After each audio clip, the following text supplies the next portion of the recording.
Chapter 18 My Dearest Wish. I know my dearest wish, I tell Lynx.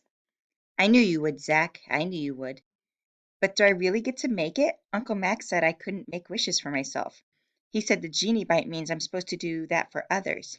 I lift my right leg and wiggle my big toe.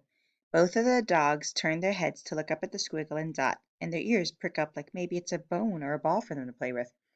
He said that was my destiny. Don't worry about what Max said, Lynx tells me. We just determined he isn't the most trustworthy genie, didn't we? Didn't he lie to you about many things over the course of many years? My gut twists because I have to nod. Uncle Max did lie to me. He had his reasons, I say quietly. Without thinking about it, I reach a hand towards my foot, but Lynx's voice is loud and stops me mid-reach.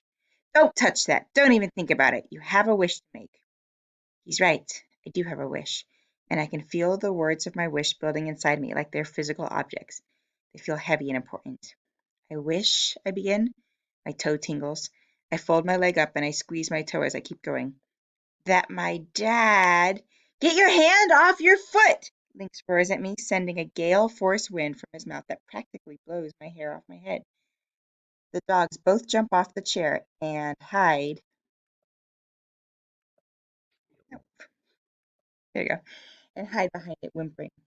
My heart is booming in my chest, partly from the weight of what I was about to say, but mostly because Lynx has just yelled louder than I've ever heard anyone yell in my life. His words are still echoing in my ears.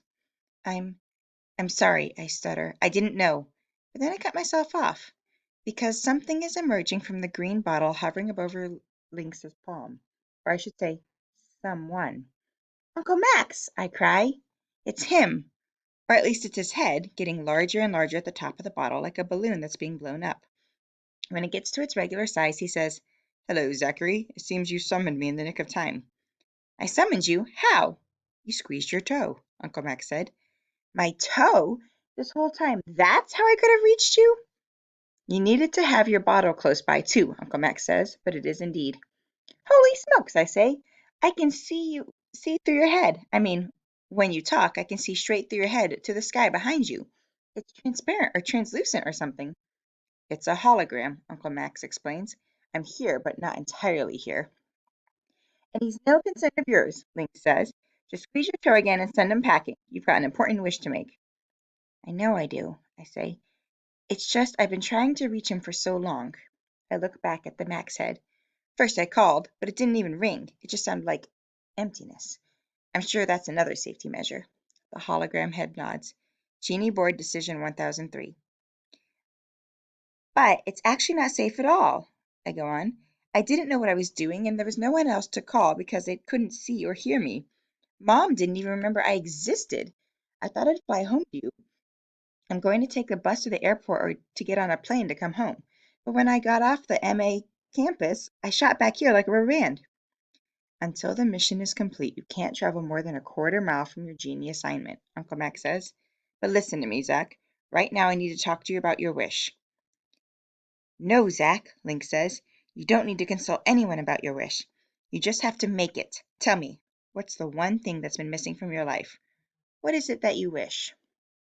Don't say it out loud, Uncle Max says. Don't listen to him, Link says. The words come out in sharp punches like a fist pounding in anger. But when I gasp, he softens his voice. It won't hurt to say what you've been thinking, he says almost sweetly. Just say the words, I wish. You only get one wish, Uncle Max says. You've got to wish him away. There are consequences to every action. You can't even begin to understand the consequences if you don't send Lynx away. But what about the consequences of getting Dad back? I ask. Isn't that the one that matters the most? That's right, Zack, Lynx says. That's all that matters. Your dad is gone, Zack, Uncle Max says. It's a terrible thing, but you have to move forward. Even in the genie world, that's what you have to do. He's lying again, Zack. You don't have to do anything you don't want to do. And you want your dad, more than anything. Lynx is using what he knows about you, Uncle Max says. Remember when I broke the genie news to you this afternoon? I told you how much you could learn by a person by what his wishes are, and that needs to be handled with care. Of course I know things about you, Lynx breaks in. I used to be the most powerful genie in the world. Why else do you think your uncle wanted to banish me? He was jealous. He was so jealous he couldn't even see straight. But now you have brought me back. I have the power to make your dearest wish come true. Maybe your uncle can't change the past, but I can. You can trust me, Zack. I've never lied to you. You only get one wish, Uncle Max says. You must wish him gone. It's the only way to set things right. You're in control, Zack. You don't have to do anything he says. Don't wish me gone. Wish him back. My head keeps turning back and forth between Uncle Max and Lynx like I'm watching a tennis match. You can have him back, Zack. It just takes one wish. It's yours to make. Nothing else will matter. No, Uncle Max says. There are always other things that matter. Don't you want to rescue Quinn? You can't do it if you give our one wish to the past. Don't worry about what your uncle says, Link says. And don't worry about your sister. Think of yourself. Think of Zacktastic. Zacktastic, Dad's name for me. You don't need any of the rest of them. The whole time they've been arguing, my heart was beating to the words. I wish I could have my dad back. The words have been brimming at the tip of my tongue, and my eyes are brimming with tears. But at that moment when Link says that, you don't need anyone else, something snaps in me, like the breaking of a spell. Dad would have wanted me to worry about Quinn, because she was one of the most important people in his life. He would have done anything to protect her, and that's what he would have wanted me to do right now. I miss Dad as much as ever, and my heart is pounding with all the love I've ever had for him, and all the sadness I've ever felt since he's been gone. But there's only one thing to do.